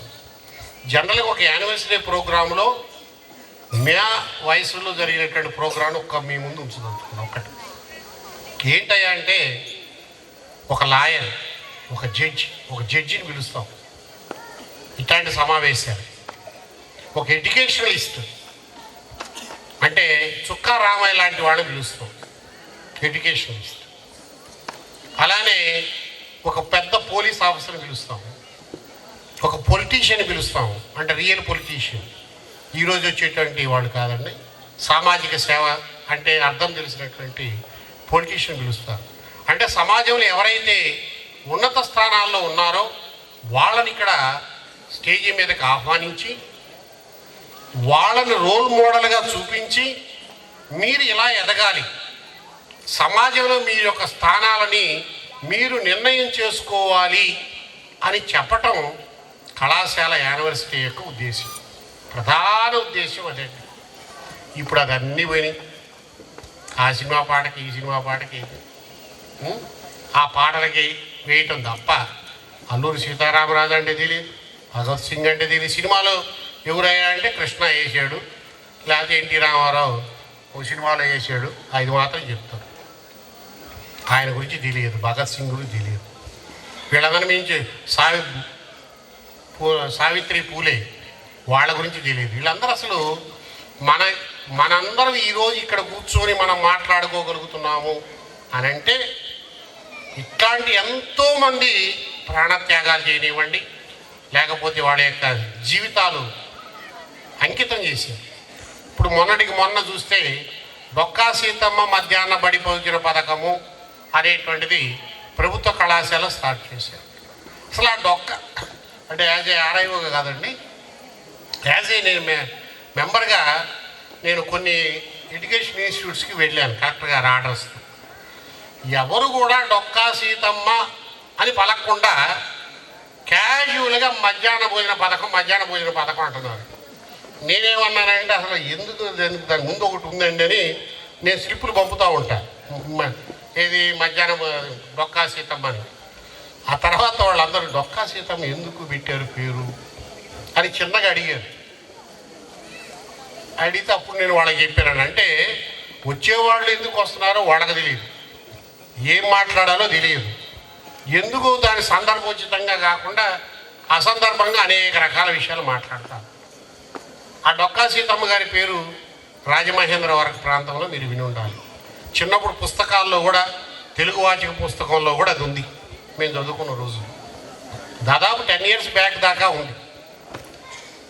ఆవిడ స్వాతంత్రోద్యమం కాలంలో కానీ ఆ తర్వాత కాలంలో కానీ ఆకలి అన్న మనిషిని వెతికి తీసుకొచ్చి అన్నం పెట్టి, అర్ధరాత్రి అయినా సరే పెట్టినటువంటి అన్నం పెట్టి ఆకలి తీర్చినటువంటి మనిషి డొక్కా సీతమ్మ. కాబట్టి ఈ ప్రభుత్వ కళాశాలలో జరిగేటువంటి వాళ్ళకి చిన్న చిన్న కుటుంబాల నుంచి వస్తారు, ముప్పోట్లా ఉండదు, పిల్లలు ఇబ్బంది పడుతున్నారు, ఆరోగ్యకరమైనటువంటి పోషకరమైన ఆహార పదార్థాన్ని అందించాలనే కాన్సెప్ట్తో మన డిప్యూటీ సీఎం గారు పవన్ కళ్యాణ్ గారు ఆ యొక్క పేరుని సూచించడం జరిగింది, ప్రభుత్వం ఆమోదించడం జరిగింది.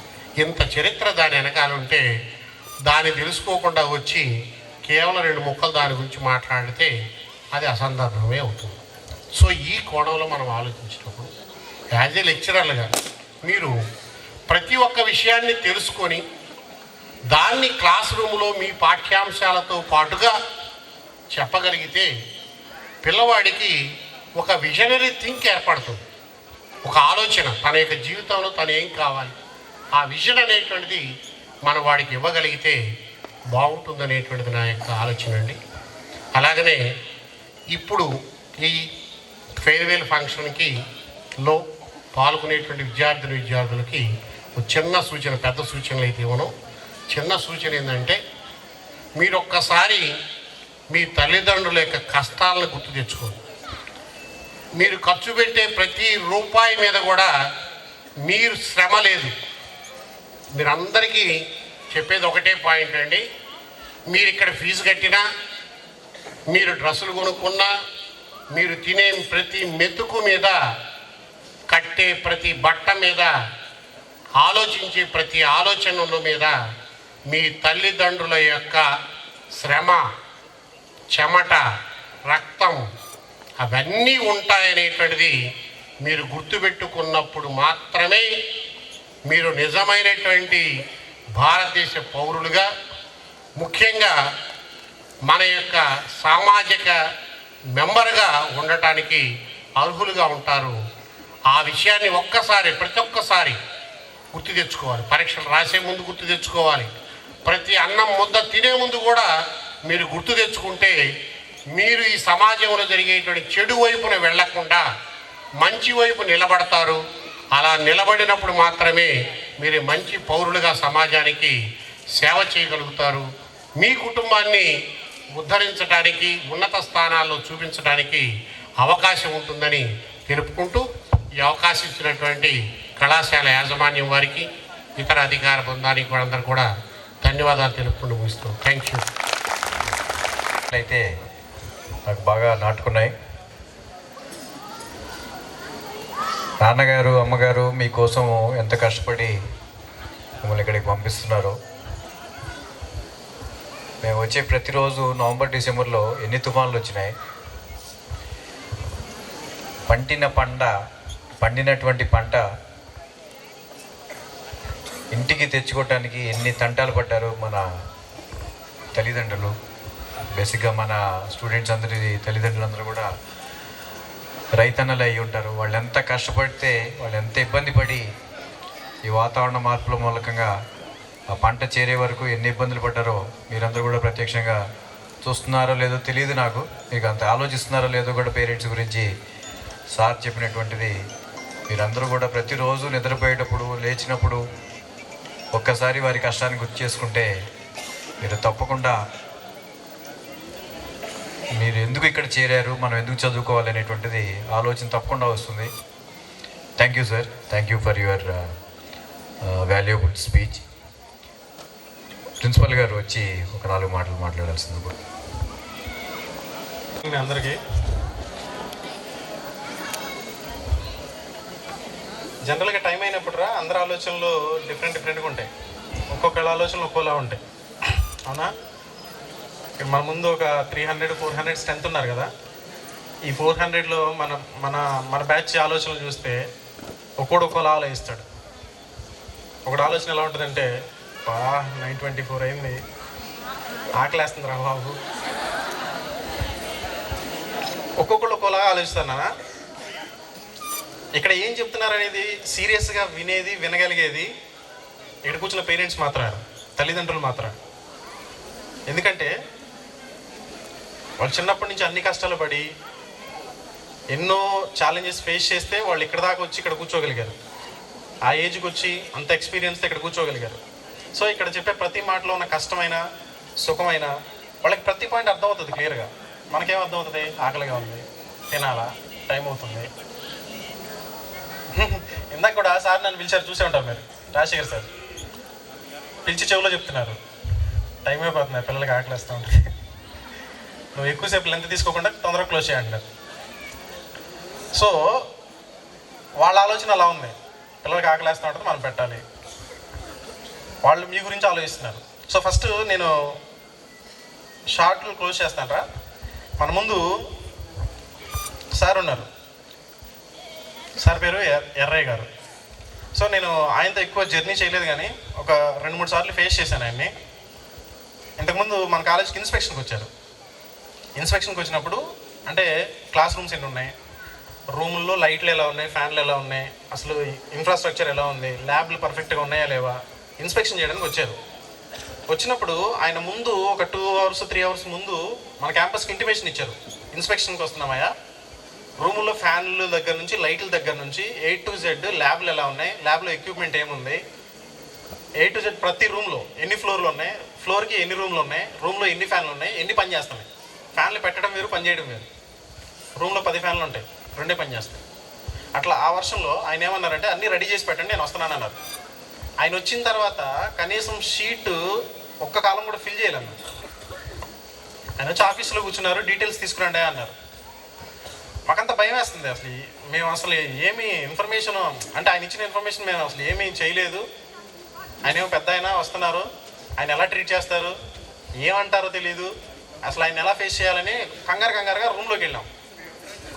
ఏమైనా షీట్లు ఇవ్వండి అన్నారు. మేము ఎంటీ షీట్లు ఇచ్చాం, ఏమి రాయలా. ఆ షీట్లు చూశారు, ఏందా ఇది అన్నారు. సార్ రాయలేదు సార్, ఇప్పుడు రాసుకొస్తాను సార్.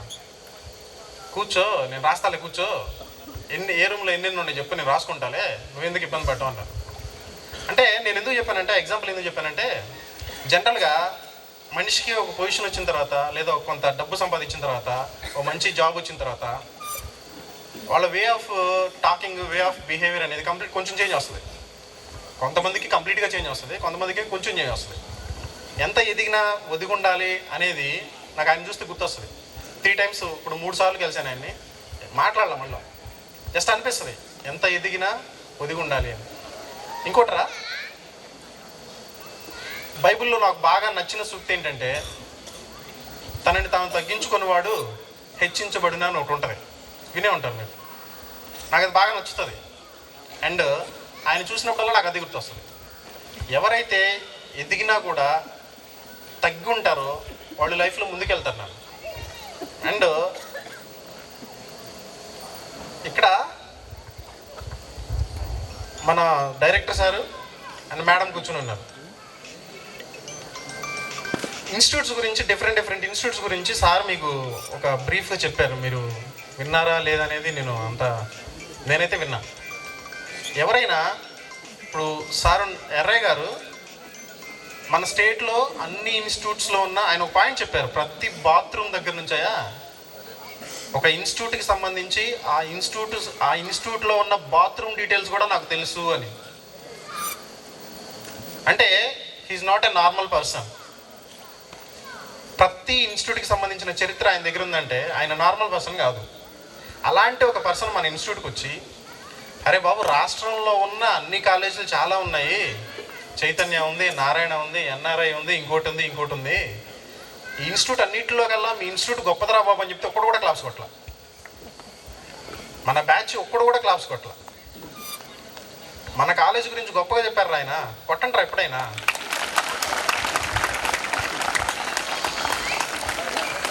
అలాగే బాగా ఆకలిగా ఉన్నట్టుందిగా. కొన్నిసార్లు రియాక్ట్ అవుతూ ఉండాలిరా, బాడీలో ఆర్గాన్స్ పనిచేస్తూ ఉన్నాయని అది ఇండికేషన్ అనమాట. లేకపోతే మనం ఏదో అయోమయంలో ఉన్నామని. చాలా వాల్యుబుల్ పాయింట్ చెప్పారు ఆయన. ఉన్న ఇన్స్టిట్యూట్స్ చాలా ఉన్నారా బాబు, ఉన్న వాటిలో మీది గొప్ప ఇన్స్టిట్యూట్ అని చెప్పారు. నాకు చాలా హ్యాపీగా అనిపించింది. ఇంకోటి, మనుషులకి ఓపిక, సహనం అనే వాటి గురించి మాట్లాడుకుంటే, మనం కాసేపు మా అమ్మాయిలు ఉన్నారు, ఫ్లోర్లో గొడవ చేస్తూ ఉన్నారనుకోండి, ఎవరైనా అరే గొడవ చేస్తున్నాయంటే కాసేపు నుంచో అన్నాం అనుకోండి, 2 నిమిషాల నుంచి ఉంటుంది గట్టిగా. 3వ నిమిషం స్టార్ట్ చేస్తా, సార్ కాళ్ళు నొప్పులు సార్, ఆమెకి ఏ నొప్పులు ఉండవు సార్, కాళ్ళు నొప్పులు సార్, నడు నొప్పి సార్, స్టార్ట్ చేస్తుంది. ఎట్లాగైనా సరే 4th minute-లోనూ 5th minute-లోనూ కూర్చోవాలి. ఆమె టార్గెట్ అది, ఎక్కువసేపు నుంచోలేదు. అంటే ఇప్పుడున్న జనరేషన్కి ఓర్పు, సహనం ఇవన్నీ చాలా తక్కువ ఉన్నాయి నాకు. ఓర్పు అంటే వెంటనే భూమికి చూస్తాం, అంటే భూదేవి. జనరల్ పెద్దలు చెప్తూ ఉంటారు భూదేవి ఉన్న ఓర్పు ఎవరికి ఉండదని. కానీ మాకు తెలిసిన భూదేవి ఇక్కడ కూర్చొని చూసారా మీరు? మీదురు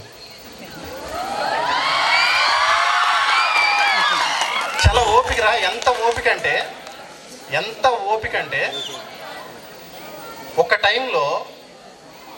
టైంలో తెనాలి అనే ఒక ఏరియాలో, తెనాలి అంటే జనరల్గా టౌన్, అది తెనాలిలో చాలా కాలేజీలు ఉన్నాయి. Chaitanya, Narayana already named institutes, అంటే బ్రాండెడ్ ఇన్స్టిట్యూట్స్ ఆల్రెడీ పాతుకుపోయి ఉన్నాయి, ఎప్పటి నుంచో పాతుకుపోయి ఉన్నాయి. సో ఎవడైనా స్టూడెంట్ని వెళ్ళి ఏ కాలేజీలో జాయిన్ అవుతానని అంటే వెంటనే వచ్చే పేరు చైతన్య నారాయణ. అలాంటి సిచ్యువేషన్లో శ్రీ మహిత అకాడమీ అని స్టార్ట్ చేసినప్పుడు శ్రీ మహిత అకాడమీ అనేది ఎవరికి తెలియదు. నేను చాలా గర్వంగా చెప్తున్నాను, స్టార్ట్ చేసినప్పుడు శ్రీ మహిత అకాడమీ అనేది ఎవరికి తెలియదు. ఇప్పుడు తెనాల్లో one of the best institute ఏదంటే మహితా అకాడమీ అని చెప్తున్నారు. తెనాలి డే స్కాలర్ క్యాంపస్లు చాలా ఉన్నాయి కదా, వాటిల్లో ద బెస్ట్ ఇన్స్టిట్యూట్ ఏదిరా అంటే శ్రీ మహితా అకాడమీ అని చెప్తున్నారు. అది త్వరలో శ్రీ మహితా జూనియర్ కాలేజ్ అవబోతుంది. సో ఎందుకు చెప్పాను అంటే ఓపిక సహనం గురించి మాట్లాడుతున్నాను కదా. 2 సంవత్సరాలు 3 సంవత్సరాలు ఇన్స్టిట్యూట్ బాగోపోతే, అంటే కొత్త ఎడ్యుకేషనల్ ఇన్స్టిట్యూట్ని డెవలప్ చేసి పర్ఫెక్ట్గా స్టాండ్ అవ్వాలి అంటే చాలా కష్టం. అలాంటి సిచ్యువేషన్స్లో కూడా, కరోనా టైంలో కూడా ఒక కొత్త ఇన్స్టిట్యూట్ని లాంచ్ చేసి అడ్మిషన్స్ లేకపోయినా ఓపిక్గా నిలబడి ధైర్యంతో ప్రాబ్లమ్స్ని ఫేస్ చేశారు. చూసారా, నిజంగా మనకు కనబడిన దేవుడు అంటే ఎలా ఉంటాడో తెలియదురా, ఏం చేస్తాడో కూడా తెలియదు. ప్రాబ్లమ్స్ని ధైర్యంగా ఎదుర్కొనేవాళ్ళు మన కళ్ళ ముందు ఉంటే వాళ్ళే దేవుడు. నేనైతే అలాగే ఫీల్ అవుతాను. ఎవడైతే ప్రాబ్లం వచ్చినప్పుడు ధైర్యంగా ఫేస్ చేస్తాడో వాడే దేవుడు. మనకి కష్టాలు ఉన్నప్పుడునా, మనకి కష్టాల నుంచి హెల్ప్ చేయడానికి ఒకడు వస్తాడు, అతను దేవుడు. జనరల్గా సముద్రం ఉంది, సముద్రంలో ఒకడు మునిగిపోతూ ఉంటాడు. వాడిని కాపాడడానికి వాడు ఏమిటంటే దేవుడిని బలంగా నమ్ముకుంటాడు. నేను మునిగిపోబోతున్నాను, చచ్చిపోబోతున్నాను, దేవుడు వచ్చి నేను నమ్ముకున్న దేవుడు నన్ను కాపాడుతాడు అని బలంగా నమ్ముతాడు. మునిగిపోతూ ఉంటాడు, పైకి లేలుతూ ఉంటాడు, నీళ్ళలో మునిగుతూ ఉంటాడు, పైకి లేస్తూ ఉంటాడు.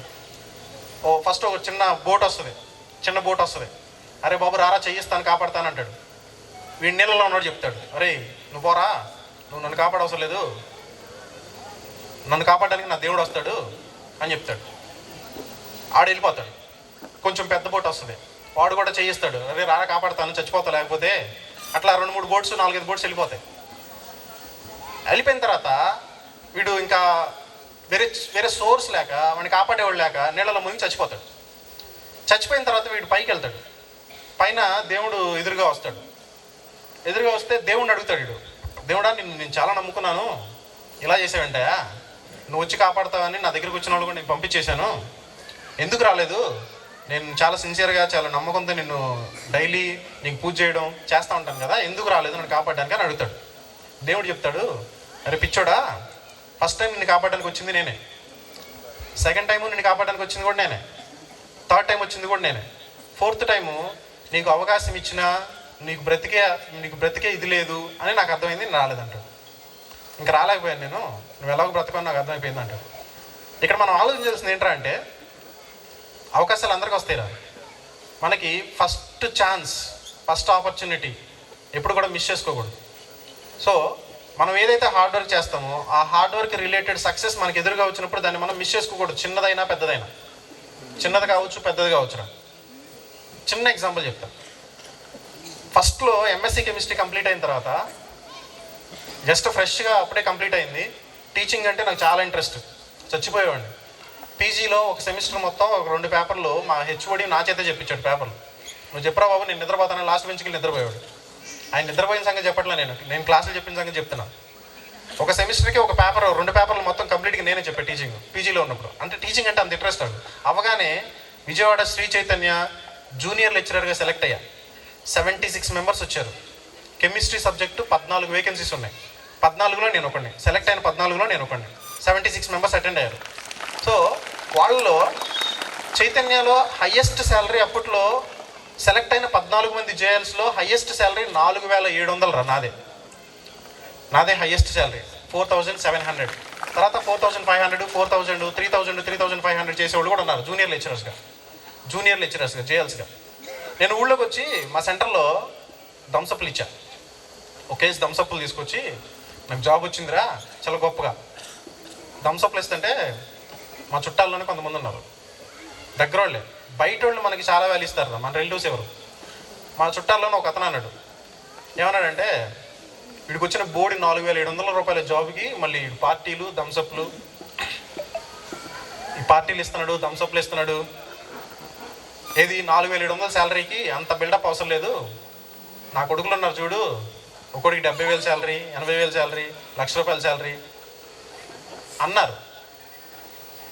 ఇప్పుడు అదే నా రిలేటివ్ కొడుకు 35,000 సంపాదిస్తుంటే నేను నెలకు 60,000 సంపాదిస్తున్నా. సో ఇప్పుడు నేను అనొచ్చు, అరే బాబు అప్పుడు అలా అన్నావు కదా, ఏం పరిస్థితి అని. ఎందుకు చెప్పాను రా అంటే, వెయిట్ చేయాలా, అవకాశం కోసం వెయిట్ చేయాలి. మన క్యాంపస్లో ఉన్న ప్రతి స్టూడెంట్, లేడీ అయినా జెంట్ అయినా, ఒక్కొక్కళ్ళు ఒక్కో చిరుతపుల్లు లెక్కన కసిగా ఉంటారు. ఇప్పుడు కసిగా అంటే ఏదో సాధించాలి, ఏదో చేయాలి అనే తపంతో ఉంటారు.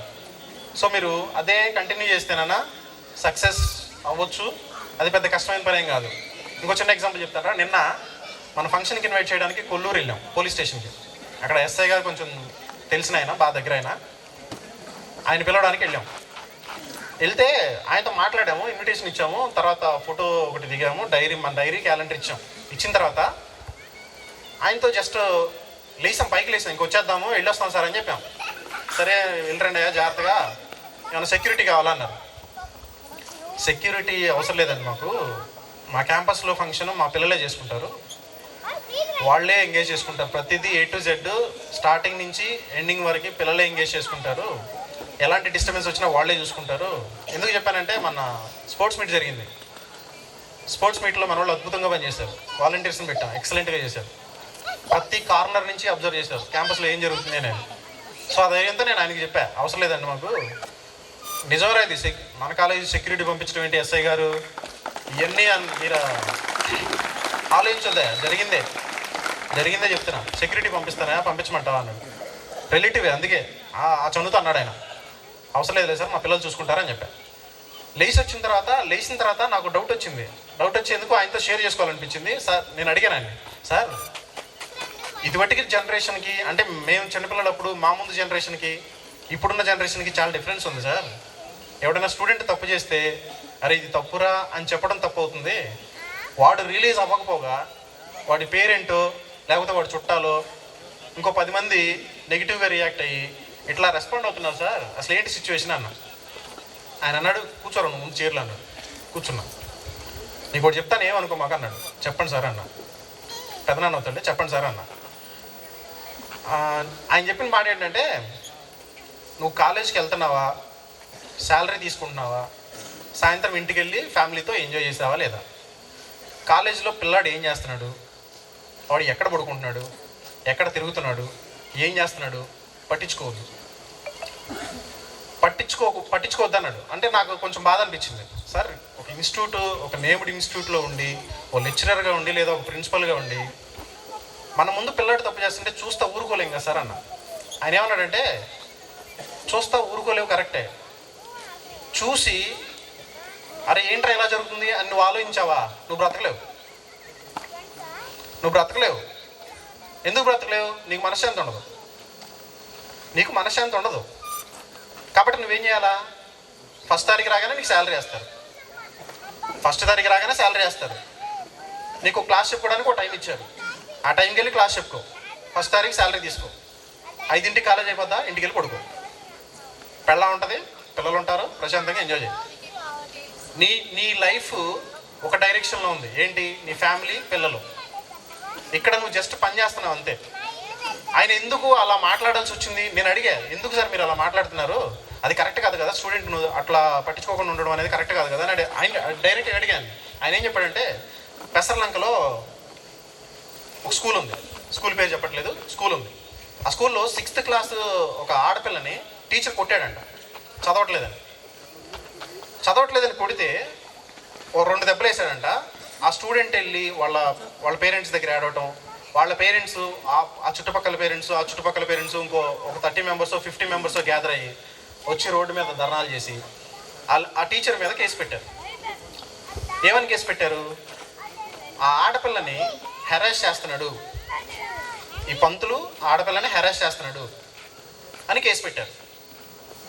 ఇంకా అది వెనక్కి తీసుకోవడం లేదు. ఇప్పుడు ఆ టీచరు జైల్లో ఉన్నాడు. ఆ ఎగ్జాంపుల్ ఆయన చెప్పాడు, అరే బాబు నువ్వు బాధ్యతగా ఉండాలి అనుకుంటే కష్టాల పాలవుతావు, బాధ్యతగా ఉండాలి అనుకుంటే కష్టాల పాలవుతావు, తప్పదు. కష్టాలు కావాలా సుఖాలు కావాలా? సుఖాలు కావాలనుకుంటే నీ పని నువ్వు చేయి, వెళ్ళి ఫ్యామిలీతో ఎంజాయ్ చేయి. ఇక్కడ వీడు ఏం చేస్తున్నాడో వదిలి పట్టించుకోమావు. కష్టాలు కావాలంటావా? పట్టించుకో, చదివించు, కొట్టు, డిసిప్లిన్గా లేకపోతే కొట్టు, మార్కుల కోసం ఇచ్చేయి, క్యారెక్టర్ కోసం ఇచ్చేయి అని కాసేపు చెప్పాడు ఆయన.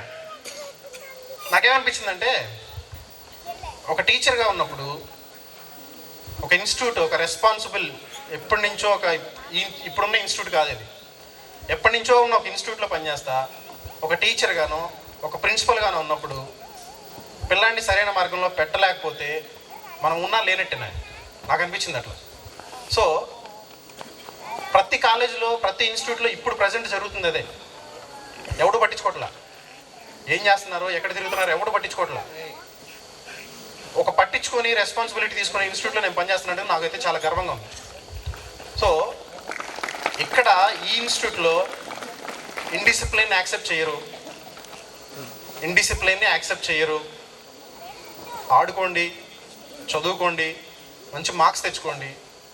రేపు ఫ్యూచర్లో జంపాని పేటేరు, జంపాని గోపించాను ఏబిసిడీలు రావు.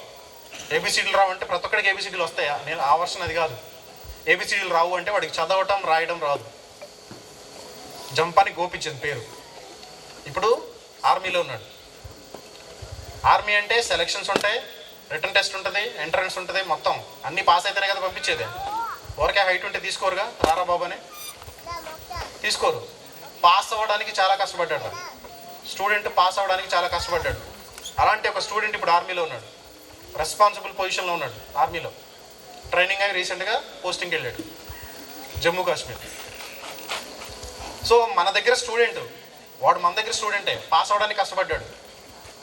పాస్ అవ్వడానికి కష్టపడ్డ స్టూడెంట్ వాడిని ఎన్నిసార్లు కొట్టామో మాకు తెలియదు, ఎన్నిసార్లు కొట్టుంటామో మాకు తెలియదు. మేము అప్పుడు కొట్టకపోతే ఇప్పుడు వాడు ఆర్మీలో ఉండేవాడు కాదు, డెఫినెట్గా ఉండేవాడు కాదు. ఫస్ట్ ఇయర్ సెకండ్ ఇయర్ ఒక 4 సబ్జెక్టులు 3 సబ్జెక్టులు ఫెయిల్ అయితే వాడి లైఫ్ అక్కడితో ఆగిపోయేది. నేను ధైర్యంగా చెప్తున్నా, మేము కొట్టబట్టే వాడు పాస్ అయ్యాడు. ఇప్పుడు ప్రజెంట్ లైఫ్లో చాలా బాగున్నాడు, చాలా సెటిల్ అయ్యాడు. సో మేము కొడతానే ఉంటాం,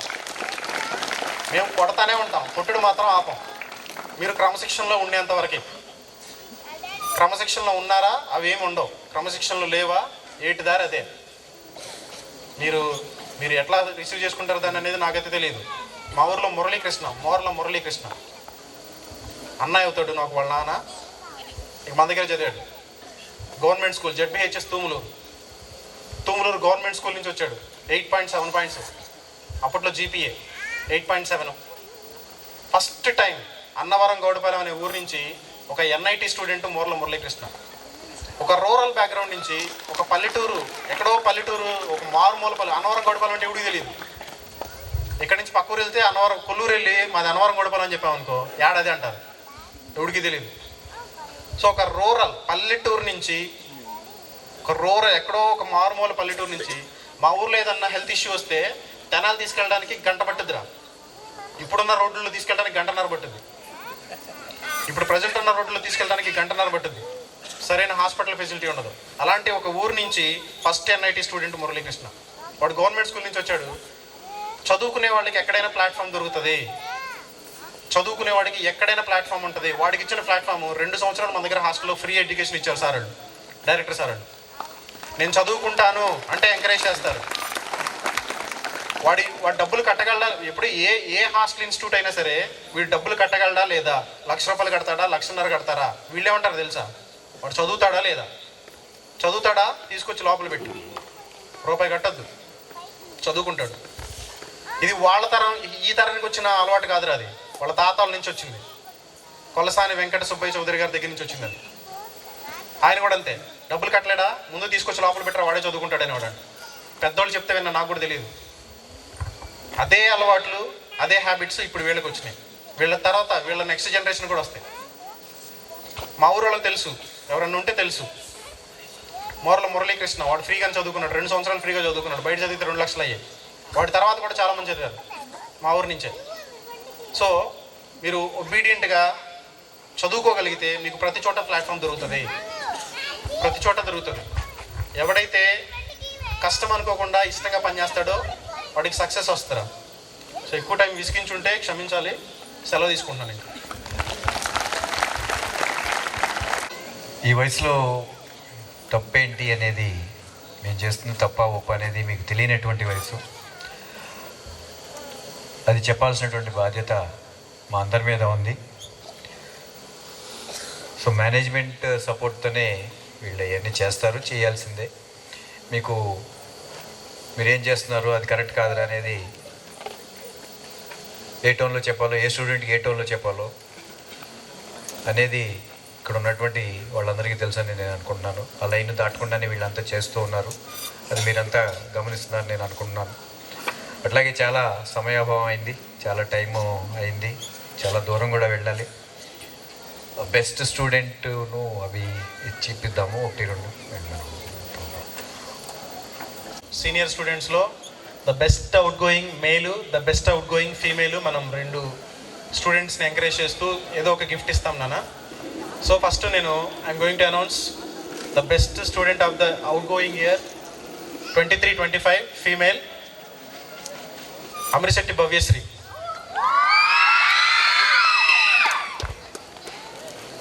డైస్ మీదకి రావాలా. తను చిలుమూరు డే స్కాలర్ స్టూడెంట్.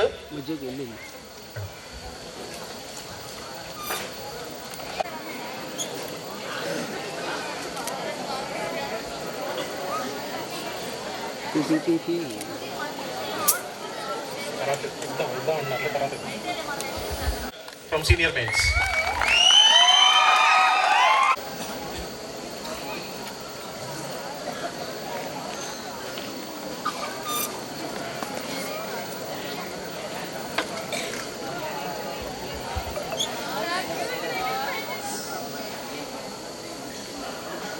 ఒక స్టూడెంట్లో, ఒక పర్సన్లో ఇన్ని రకాల టాలెంట్స్ ఉన్నాయా, ఒకవేళ ఉంటే ఎవరినైనా చూపించండి అంటే మనం పర్ఫెక్ట్గా కళ్ళు మూసుకొని సూర్యం చూపించవచ్చు, అవునా కదరా?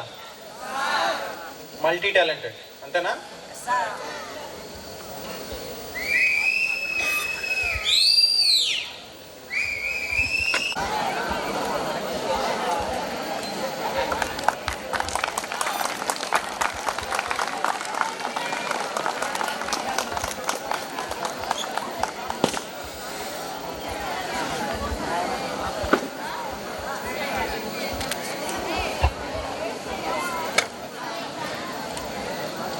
పిల్లలు పేరెంట్స్ భోజనం చేయవలసిందిగా కోరుతున్నాం. మా షర్ వెనక భోజనాలు అవి అరేంజ్ చేస్తున్నారు. పేరెంట్స్ అట్లాగే ఆడపిల్లలు.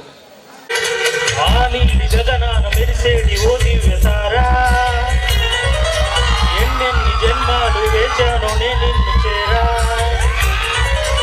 ఏనాటి స్వప్నం నీ దివ్య రూపం, శతకోడి రాగాలు రవలించే నా గుండెలోన. ఓ ప్రియతమా ఇది నిజమా, ఈ పరిచయం ఒక వరమా, ఇది మనసు పడిన విరహ వేదన, తొలి ప్రేమలోని మధుర భావన.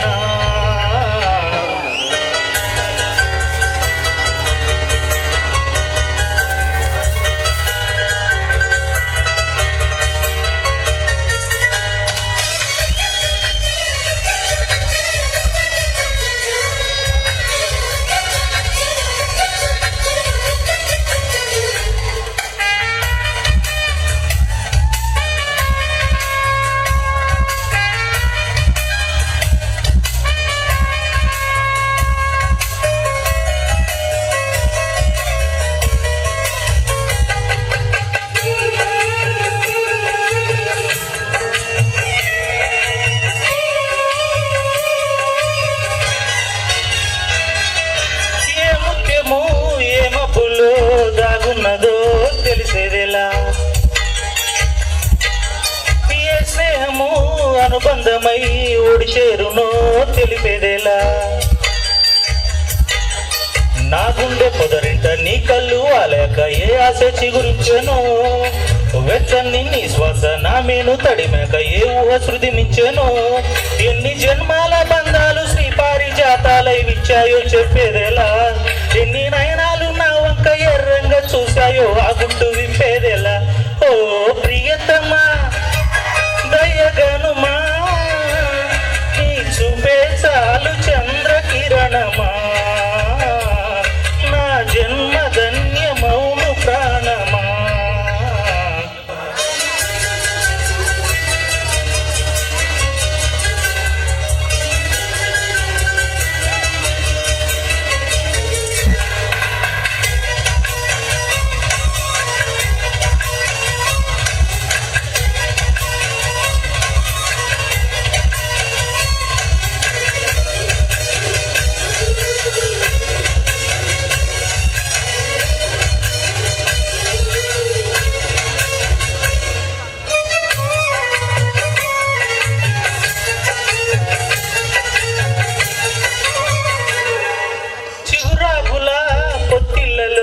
వికసించిన సిరిమల్లెవో చిరుగాలితో సెలయేటిపై నర్చించిన నెలవంకవో. నవ్వేమో నాజుకు నడుమేమో పూరేకు నీ అందమే మందునే. పలుకేమో రాచిలక నడకేమో రాజంస ఒళ్ళంత వయ్యారమే. నీ నామాన్య శృంగార వేదంగా భావించి జపిస్తున్నానే చెలి. నీ పాదాలే నా ప్రేమ సౌదాలుగా ఎంచి పూజించనా నీ చెల్లి.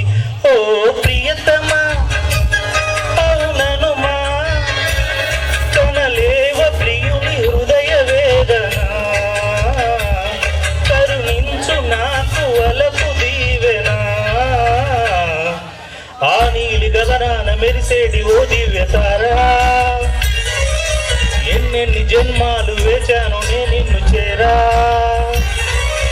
ఏనాటి స్వప్నం నీ దివ్య రూపం. తెగగోడి రాగాలు రవలించే నా గుండెలోన.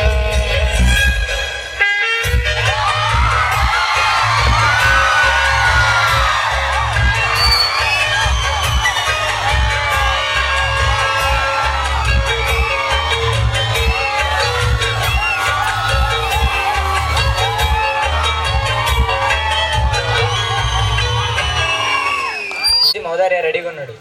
ఎవరో రమ్మనండి. Let's welcome Moudarya on to the stage. కంటికి కొనుకే కరువాయేనే గుండెల బరువే మొదలాయేనే.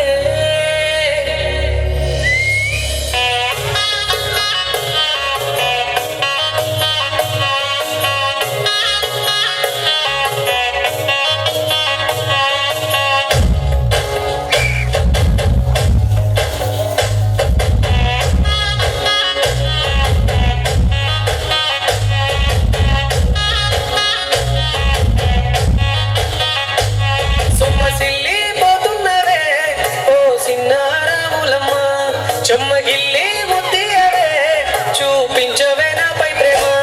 నల్ల నల్లని కళ్ళతో నాజుకు నడుముతో నన్నాగానే చేస్తేవే. గుండె గాలిలో తేలుతూ ఆరాటలాడుతూ నీ ఒళ్ళోనే వాలేదే. చుట్టూ దిక్కున్నావే ఓ సిన్నారాములమ్మ. చెమట సుక్కోలు తీసయ్యకే నీ చీర కుంగుకే ముడివెయ్యవే.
సడి నీ వల్లే నిదురు చెడి లేచానే ఉలికి పడి నిన్నే నిన్నే చూడాలని ఉంది నీతో ఏదో చెప్పాలని ఉంది నా కళ్ళు వెతికాయి నిన్నే వెన్నెలలో వేకువలో నా కళ్ళు వెతికాయి నిన్నే వెన్నెలలో వేకువలో నీ మీదే మనసు పడి మారిందే గుండె సడి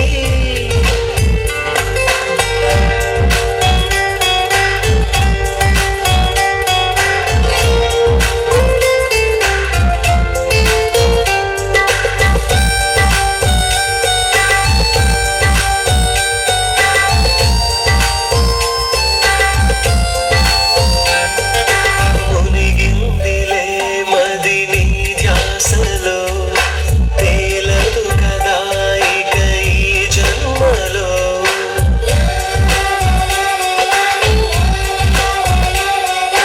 మునిగిందిలే మది నీ ధ్యాసలో తేలదు కదా ఇక ఈ జన్మలో హృదయాలనే జత కలిపేందుకు వలపన్నదే కదా ఒక వందేనా మౌనమా కొంచెం మాట్లాడమా ఈ దూరమే కొంచెం తగ్గించమా మౌనమా కొంచెం మాట్లాడమా ఈ దూరమే కొంచెం తగ్గించమా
కళ్ళు మూయి మాకండి.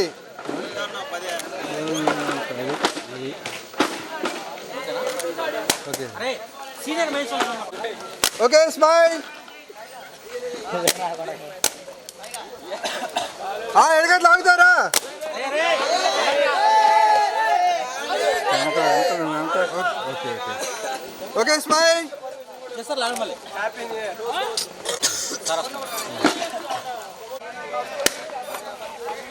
Okay smile.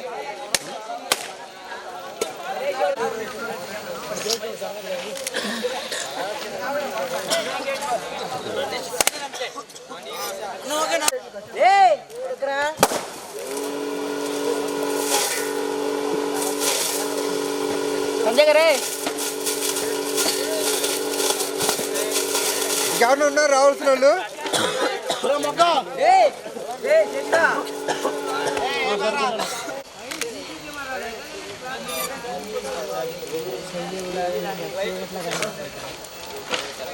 Okay done.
పెద్ద ఫ్యాన్ అనియా.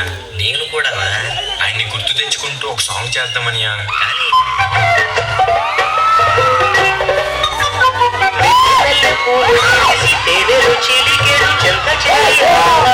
ప్రేమలు కోసరేడు చందనాలు చల్లు పూరిసే చూపులు కలిసేరు చందమామ పట్ట పగలే నింగిని పొడిచేరు కన్నె పిల్ల కలలే నాకికలోకం సన్నదారి కళలే మోహన రాగం చిలకల పలుకులు అలకల ములుకులు నా చెలి సొగసులు నన్నే మరిపించే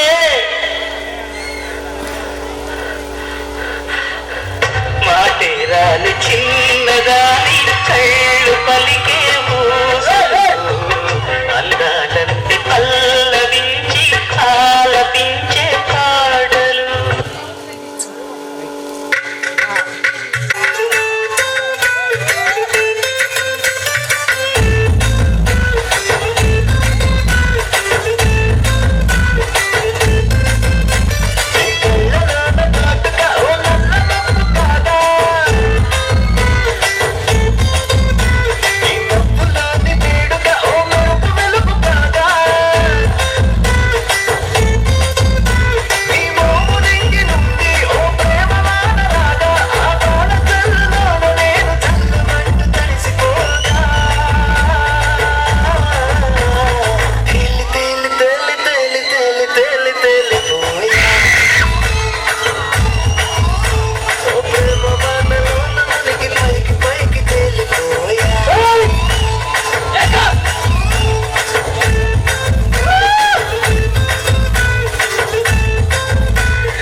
పట్టుకుని